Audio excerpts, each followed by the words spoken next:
Yo tout le monde, ici c'est ton boy Fisco James. Toi-même tu sais, on va faire notre grand retour sur YouTube.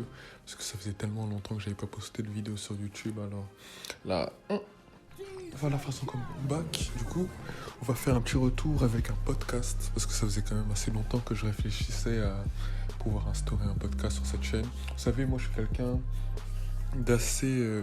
j'aime pas trop être dans des cases. Du coup, en tant que personne qui n'aime pas être dans les cases, ce serait quand même bien de pouvoir créer un podcast, pas seulement faire des posts d'actualité comme je le fais actuellement sur ma page Instagram. D'ailleurs, si vous n'êtes pas abonné, allez vous abonner. C'est @fiscojames, comme ça s'écrit et comme ça se dit. Et dessus, en gros, je poste de l'actualité au quotidien. Le matin, il y a de l'actualité. Un post le matin, un post le soir. En semaine et les week-ends, c'est un post le soir. C'est toujours un post aux alentours de 8h du matin et un post aux alentours de 19h pour les soirées. Et du coup, à force d'avoir écrit, généralement je fais des écrits et là je me suis dit, bon, on va quand même passer à l'audio. Parce que l'audio c'est important quand même. Parce que ça fait quand même, on va dire quand je discute avec des gens, généralement on parle en audio, en message privé et je trouve que ça fait bien. Mais le truc, c'est quoi? C'est exactement la même raison pour laquelle j'avais décidé de créer Fisco James.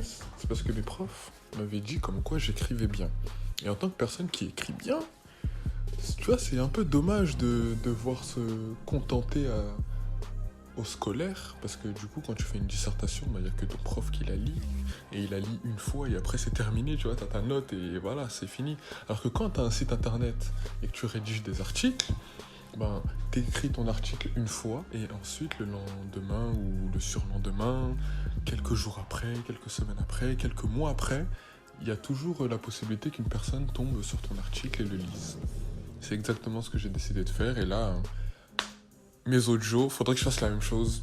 Fisco James, vous-même vous savez, je parle du coup au quotidien avec les gens et voilà, ce serait bien en plus surtout qu'il y a beaucoup de choses qui sont encore à faire. Il y a beaucoup de choses qui sont pas encore traitées sur Internet. Et je trouve que sur Internet, après, je sais, des gens aiment trop les dramas. Tout le monde aime mettre des dramas, tout le monde aime les sauces. Ici, on n'est pas là pour être dans la sauce ou pour mettre des gens dans la sauce. Mais j'ai constaté que sur Internet, souvent, les gens parlaient de toujours des mêmes choses. Et quand je dis toujours des mêmes choses, c'est pas dans le sens où... les gens expliquent toujours la même chose, c'est ça. Non, en fait, c'est plus dans le sens où, on va dire, il y a une actualité, et par rapport à une actualité ou par rapport à un fait, les personnes vont tous avoir la même interprétation. C'est-à-dire, les personnes vont toutes ressortir de ce fait la même problématique, extraire les mêmes informations, comme si, et la lire avec la même optique, comme si c'était la seule optique qui existait.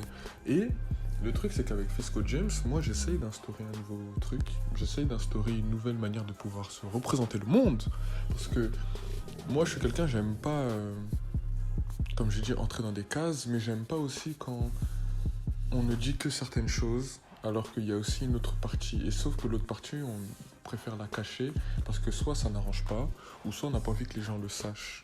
Et moi, je suis partie de ces gens-là qui sont subversifs. C'est-à-dire que moi, si tu essayes de cacher sous un paillasson, comme je disais à une personne il y a quelques jours, moi je suis là pour soulever le paillasson, pour laisser, pour que les gens puissent s'informer. Parce que, de base, à l'origine, le rôle d'un média, c'est quand même de répandre de l'information. C'est-à-dire, le média, pour moi, c'est une personne intermédiaire qui est entre l'information, le fait, et la population. C'est-à-dire que moi, peu importe le fait qui se produit, qu'il soit négatif, positif, qu'il soit insultant envers ma personne, ou qu'il ne soit même pas insultant envers ma personne, ou que ça m'arrange ou que ça ne m'arrange pas, je vais quand même en parler. Parce que le but d'un média, c'est d'en parler. Il y a quelque chose qui se produit, tu le prends, tu l'expliques à la population. C'est pas comme là on voit ces derniers temps ou ces dernières années, où quand il y a un fait qui arrange, entre guillemets, certaines personnes, vous-même, vous savez quel genre de personnes ça arrange, on va tout de suite en parler en masse, comme ça après, ça fait une massification de l'information, on tombe dans la surinformation, on a l'impression qu'il n'y a que ça, on a l'impression que c'est la seule chose aussi qui se dit par rapport à la chose, alors qu'il existe d'autres points de vue, tu vois. Et malheureusement, j'ai constaté que dans les médias, en tout cas en France, et il y a aussi dans beaucoup d'autres pays, mais en France en tout cas, parce que moi je vis en France, c'est souvent le même canal d'information que tu vois. C'est-à-dire que tu sois sur Le Parisien, Le Monde, Le Figaro, que tu regardes la télé, tu mets BFM TV, CNews, TF1, France 2, c'est toujours les mêmes trucs. C'est toujours le... En fait, ils te racontent la même information, il n'y a pas de contradiction, c'est toujours... comment dire ça? C'est toujours un certain point de vue qui est mis en avant. On ne te montre pas l'autre. Et justement, si toi, ce sujet-là ne t'intéresse pas, et si tu n'as pas, on va dire, de culture, ou si tu n'as pas envie d'en savoir plus, bah, tu vas te contenter de ce que ces médias-là vont te balancer. Alors que pas du tout. Dans la vraie vie, chacun devrait faire cette démarche personnelle de pouvoir s'informer soi-même. Et exactement, moi, c'est ce que j'essaie de faire avec Fisco James. You already know. En tout cas, cette introduction aura été bien longue. Mais vous savez, on est là. C'est la famille. Vous-même, vous savez, on est là pour discuter. On est là pour discuter.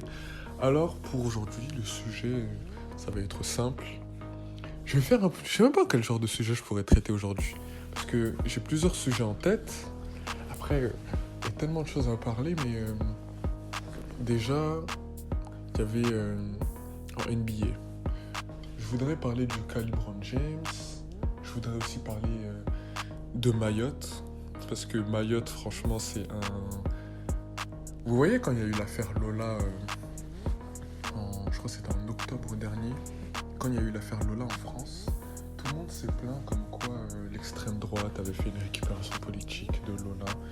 Et ben en France, ce que je constate avec Mayotte, c'est qu'il y a une récupération politique, en tout cas de l'opinion publique et de la manière dont certains médias ou certaines personnes de certains partis politiques présentent l'information, qui fait penser que la France, entre guillemets la méchante France, a volé Mayotte aux Comores, et comme quoi les Comoriens sont lésés et que les Mahorais, enfin que les gens, les Comoriens à Mayotte qui sont entre guillemets chez eux, sont virés par la méchante France et que la France vire les Africains de chez eux.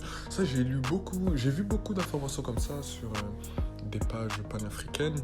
Et pour moi, tout ça, c'est une preuve de méconnaissance absolue de la situation à Mayotte. Parce que je peux comprendre que d'un côté, on lutte pour le panafricanisme, on lutte pour que la France laisse des territoires autonomes. Ça, je peux totalement le comprendre.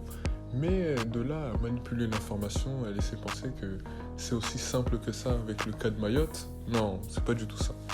Pas du tout. Et pourtant, je suis même pas mahorais, mais je suis quelqu'un de curieux et j'aime m'informer. Et quand on s'informe bien, on sait clairement ce qui se passe. Et à Mayotte, c'est beaucoup plus compliqué que ça. Il faut comprendre l'histoire. Et l'histoire n'a pas commencé en 1974 ou en 1976, lorsqu'il y a eu... le référendum à Mayotte. Ça a commencé bien avant le référendum d'indépendance. Ça a commencé au 19e siècle, lorsque la France s'est implantée dans l'océan Indien et qu'elle a acheté, je dis bien acheté, pas volé ou colonisé, c'était un achat de du coup l'île de Mayotte. Voilà, ce que beaucoup de gens ne savent pas et ce que beaucoup de gens ne disent pas non plus.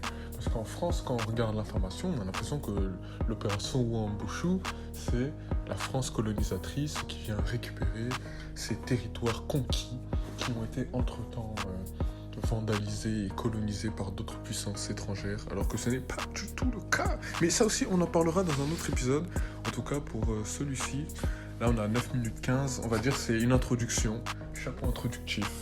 Si vous avez aimé, en tout cas, n'hésitez pas à vous abonner à la chaîne parce que c'est archi important.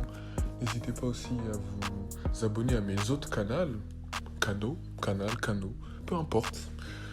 N'hésitez pas à vous abonner parce que vous savez, on est présent sur Instagram, on est présent sur Twitter, on est présent sur Facebook aussi.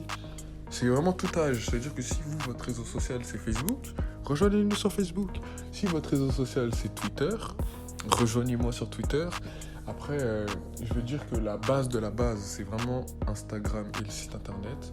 Après, TikTok, c'est pour les personnes si jamais vous avez envie de voir de l'actualité, plus en même temps des vidéos humoristiques, parce que je fais aussi du divertissement. Alors, n'hésitez pas à voir ma dernière vidéo sur le RERD. Et voilà, en tout cas, on se dit à ciao, on se dit à la prochaine. Peace out.